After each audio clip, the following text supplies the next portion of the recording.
안녕하십니까. 네, 이용조 전도사입니다. 어, 오는 주일부터 생명의 공동체를 세우는 40일 캠페인이 시작되면서 6주 동안에 우리 예배자, 훈련자, 전도자, 치유자, 그리고 화해자, 소명자라고 하는 6가지 주제로 설교와 또 새벽 기도와 주일 설교, 주일 오전 설교, 또 금요 철야 기도의 모든 것이 주제가 통일됩니다. 그래서 이 프로그램이 사실은 사랑의 교회를 모델링한 프로그램이지만 그래도 이 프로그램 자체가 가지는 그런 장점과 또 유익이 있다고 생각합니다. 특별히 온 교회가 한 방향으로 하나의 주제로 이렇게 통일될 수 있다는 게 큰 장점이라서 우리 고등부 친구들도 잠이 어려운 시기지만 또 이런 프로그램을 하고 행사를 하는 것들이 또 어떤 분에게 또 부담이나 또 참 어려움으로 느껴질 수도 있겠지만 그래도 이 6주라는 기간이 은혜의 기간 또 우리 친구들이 이 공동체 고백을 정말 삶으로 다시 한번 경험하면서 참 하나님의 사람으로 준비되는 그런 또 귀한 기회가 되었으면 좋겠습니다. 그래서 첫째 주, 네, 성령 충만한 예배자, 예배자라고 하는 주제로 공과가 진행됩니다. 우리가 잘 아는 사마리아 여자에 대한 이야기입니다. 예수님과 사마리아 여자가 만나서 예배에 대해 나누는 이야기인데, 네, 요것에 대해서 제가 이번 주 설교를 하려고 합니다. 근데 요 본문이 제가 생각하기에 절대 쉽지가 않습니다. 요한복음 자체가 굉장히 영적인 성경이기도 하지만은 여기에 두 번의 전환점, 두 번의 전환점이 있기 때문에 사실은 이해하기가 어려워요. 그래서 저는 요거를 물의 문제, 삶의 문제, 예배의 문제 이렇게 정리를 해보았습니다. 첫 번째로 이제 이 여인과 예수님이 만났을 때는 물에 대해 이야기합니다. 예수님이 물 한 잔 다오 이러니까 여자가 깜짝 놀라서 아유, 사마리아 사람이고 나는 여잔데 어떻게 당신이 나에게 물을 달라고 합니까? 제정신입니까? 사실은 뭐 이런 반응이겠죠. 근데 예수님이 말씀하세요. 사실은 네가 나에게 물을 달라고 해야 맞는 거란다 라고 대답하세요. 얼마나 생뚱맞습니까? 사실은. 그랬더니 이제 여자가 또 아유 물을 풀 그릇도 없는 사람이 이 우물에서 풀려면 그릇이 있어야 되잖아요. 그릇을 내려야 되니까 줄로. 물을 풀 그릇도 없는 사람이 무슨 물을 줍니까? 그래서 예수님께서 내가 주는 물을 마시면 영원히 목마르지 않을 것이다. 영생하도록 솟아나는 샘물을 얻게 될 것이다. 그러니까 여인이 또 냉소적으로 아이고 그런 물이 있으면 한번 줘보세요. 라고 이렇게 대답을 하죠. 대화가 안 통합니다. 왜냐하면 여자는 육적인 물에 대해 이야기하고 있는데 예수님은 영적인 물에 대해서 이야기하고 있기 때문입니다. 이게 요한복음에 보면 성령이에요. 성령. 이 물은 성령이에요. 그러니까 예수님께서는 정말 우리의 영적인 갈증을 해소할 수 있는 그런 물을 내가 줄 수 있다. 라고 하는데 연인이 못 알아듣죠. 그래서 예수님께서 전환을 시켜버리는데 이야기를 바로 삶의 문제로 전환을 시켜버립니다. 이게 바로 첫 번째 전환점이에요. 그래서 예수님께서 갑자기 이르시되 네 남편을 불러오라. 얼마나 생뚱맞습니까? 네, 이야기가 전환되는 거예요. 그러자 이제 여인이 대답하죠. 어, 나는 남편이 없나이다. 예수님께서 지금 삶의 문제를 건드리시는 거예요. 그러자 예수님께서 남편이 없다는 네 말이 맞다. 너 남편 5명이 있었고 지금 있는 남자도 네 남편이 아니고 너 남편 없는 게 맞네 라고 대답하세요. 요거에 대해서 예전에 많은 이제 예전에 과거에 목사님 중에서는 이 여인을 아주 음란한 여인이라고 이렇게 설명하신 적이 있는데 오늘 역사적으로 보면 그거는 아닌 것 같아요. 왜냐하면 이제 이 당시에 이제 남편은 아내를 버릴 수가 있었지만 아내가 남편을 쉽게 버릴 수 있는 그런 구조가 아니었기 때문입니다. 그러니까 여인이 사실은 남자를 탐했다기보다는 오히려 여인이 끊임없이 버림을 받아온 그런 상처받은 인생을 살았다는 것을 우리가 알 수가 있죠. 지금 있는 남자도 네 남편이 아니다라는 것. 이 당시에는 이 남편이 없으면은 일상적인 생활이 불가했기 때문에 아마도 이제 동거 비슷하게 살아남기 위해서 또 어떤 남자에게 이렇게 매여서 살아가고 있는 그런 삶이었던 것 같습니다. 예수님께서 이 삶의 문제를 건드리시는 거예요. 왜냐하면 너의 인생에 지금 문제가 있잖아. 너의 인생에 목마름이 있고 내가 주는 물이 너 필요해 라는 것을 예수님께서 지적을 하고 싶으셨기 때문이죠. 그리고 여기에서 한 번 더 전환이 일어납니다. 바로 예배의 문제죠. 왜냐하면 이 예수님께서 주시는 영적인 물을 받을 수 있는 곳은 바로 예배의 자리이기 때문입니다. 이 여인이 이 말을 듣고 예수님의 이 말을 듣고 너무너무 놀래죠. 아, 당신이 지금 선지자이시군요. 그러면 내가 묻고 싶은 게 있습니다.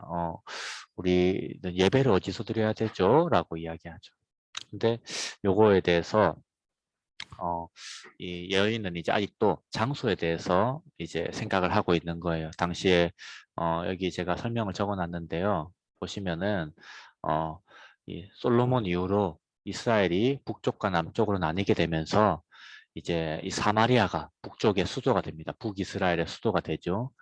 그런데 이제 나중에 북이스라엘이 먼저 이제 아수르라고 하는 나라에 의해서 멸망을 하게 됩니다. 이 사마리아를 수도로 하는 북이스라엘이 멸망하게 되는데 이때 아수르 왕이 이스라엘이 사마리아에서 예배를 드리게 합니다. 그리고 이스라엘 백성들은 이 사마리아에서 이제 나중에 성전을 세워서 이곳에서 예배를 하게 되죠. 이런 상황 속에서 사실 이스라엘과 그 다음에 북이스라엘과 남유다의 사이가 굉장히 멀어지는데요. 왜냐하면은 이제 아수르 왕이 혼혈 정책을 펼치면서 이제 이 북이스라엘 사람들 이 살아가고 있는 이 지역 속에 이방인들을 대거 유입을 시켜버립니다. 그러다 보니까 이제 서로 통혼을 하게 되고 혼혈이 되면서 순수한 이제 유대인, 언약의 민족이라고 하는 정체성을 상실하게 하려고 아수르 왕이 시도한 것이죠. 그러면서 이제 남유다 정통 유대인들이 보기에는 사마리아 사람들은 굉장히 이제 언약의 민족이 아닌 언약 밖으로 이방인들과 결혼해서 더럽혀진 사람 이렇게 이해를 하게 된 것이죠. 자, 어쨌든 그래서 이제 사마리아에서 이 북이스라엘 사람들은 예배를 하게 되었는데 아마도 이제 주전 2세기경에 사마리아 성전은 파괴가 되었습니다. 역사적으로는 파괴가 되었는데 그럼에도 불구하고 진짜 예배 장소가 어디냐? 예배 장소. 사마리아 사람들은 그리심산에 있는 곳에서 성전에서 또 유대인들은 예루살렘 성전에서 우리가 어디에서 예배드려야 되냐 하는 게 심각한 문제였어요, 사실은. 사마리아 여인은 그걸 생각하면서 아직도 장소에 구애받는 예배, 그리심산이 맞나요? 아니면 예루살렘 성전이 맞나요? 라고 질문을 예수님께 한 거죠. 근데 예수님께서 어, 진짜 더 중요한 질문을 하십니다. 무엇이냐면 하나님께서 찾으시는 예배는 영과 진리로, 네, 영과 진리로. 근데 영은 여기서는 그냥 영이 아니고요. 성령입니다. 성령. 요한복음에서 여기서 영으로라고 할 때는 성령이라고 우리가 이해를 해야 됩니다. 네. 그리고 예전에 신령과 진정으로라고 되어 있었는데 그 진리라고 번역하는 게 더 좋습니다. 진리라고. 예. 그래서 사실은 제가 요 공과에 대해서 요 부분의 해석이 약간은 저와 차이가 있는데요. 왜냐하면은 요 공과는 온전한 예배는 내가 좀 이렇게 태도를 바르게 해야 된다. 라고 이제 사람의 태도에 대한 지적을 많이 하는데요. 사실 제가 봤을 때는 여기서 예수님이 강조하시는 예배는 태도의 문제라기보다는 사실은 성령과 진리 안에서 오히려 올바른 방법, 또 올바른 어떤 그런 성령과 진리라고 하는 그런 올바른 그 진리 안에서의 예배, 성령님을 함께하는 예배, 성령님을 통하여 드리는 예배라고 하는 점이 훨씬 더 강조되고 있다. 내가 뭐 자세를 바르게 하고 휴대폰을 끄거나 한다보다 이게 더 중요하다라는 그런 생각이 듭니다. 그래서 하나님이 찾으시는 예배는 성령과 진리 안에서 드리는 예배고 이 예배를 통해서 예수님께서 주시는 그 성령을 통해서 주시는 정말 목마르지 않는 그 영적인 물을 우리가 경험하게 되고 그러면서 이 여인이 이때까지는 남편을 찾고 다른 것을 의지하면서 어, 여인의 마음 가운데 이런 생각이 있었을지 몰라요. 나에게 진짜 남편이 이제 나중에 생기고 날 사랑해줄 남편이 생기면 이제 내 인생의 문제는 해결될 거야.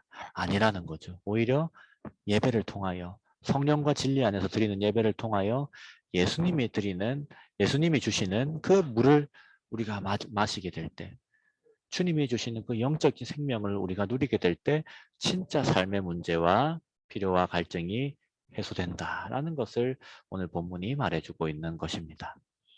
그래서 네, 예배는 하나님과 만나고 삶이 변하는 시간입니다. 그렇죠.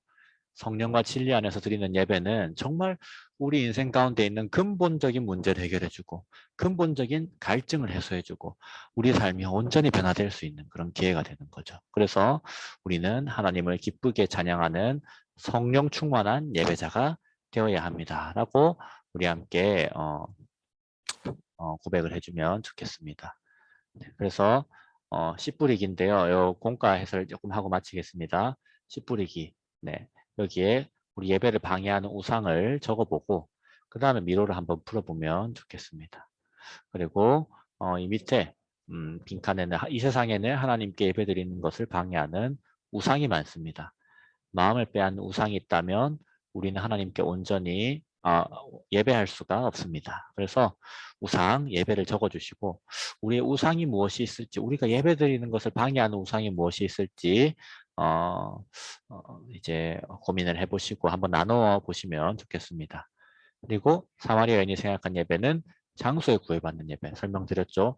하지만 하나님께 찾으시는 예배는 성령과 진리 안에서 드리는 예배. 그런 예배자를 찾으신다. 지금도 찾으신다라는 것. 그리고 이런 예배를 통해서 정말 우리 인생의 진정한 갈증이 해소된다 하는 것을 우리가 기억을 할 수가 있겠습니다. 네. 그래서 열매 맺기죠. 우리가 온전한 예배를 드리고 있는지 한번 체크를 하는 그런 시간인데요. 우리 예배 태도를 한번 점검해 보는 것입니다. 근데 이것보다도 사실은 더 중요한 것은 뭐냐? 우리가 성령님을 의지하면서 우리 힘으로 나아갈 수 없고 예수님께서 보내주신 그 성령님을 우리가 의지하며 또 진리 안에서 하나님의 말씀 안에서 우리가 말씀에 집중하고 말씀 앞에 엎드리며 예배하고 있는가? 이런 것들이 사실은 이런 태도보다도 훨씬 더 중요한 부분이라 저는 생각을 합니다. 그런 것도 같이 또 나눠주시면 좋겠어요. 그리고 공동체 고백 함께 읽기. 네, 고백은 곧 우리의 믿음이 되거든요. 그래서 이 고백을 함께 읽으면서 네, 이렇게 모임을 마쳐주시면 되겠습니다. 여기 나의 결단을 적어봅시다 했는데 이런 활동도 이제 추가적으로 앞으로 그러면 우리는 어떤 예배를 드릴까 하는 점을 같이 적어보시면 좋을 것 같습니다. 네, 이상으로 일과 해설을 마치고요. 네, 이런 참 좋은 본문입니다. 너무나 참 중요한 본문이고 예배에 대해 알려주는 본문인데 특별히 이 영과 진리로 예배한다는 것의 의미는 성령과 진리로. 네, 그래서 이 성령님을 통해서만 왜냐하면 예배 장소에 성령님이 임재하실 때 그분이 주시는 물만이 우리 인생의 갈증과 필요와 근본적인 목마름을 해소할 수 있다는 것이 이 본문의 핵심 메시지입니다. 그러므로 우리가 성령 충만한 예배자가 되어야 하는 것이죠. 이것을 강조해 주시면 좋겠습니다. 이상으로 공과 해설 마치겠습니다.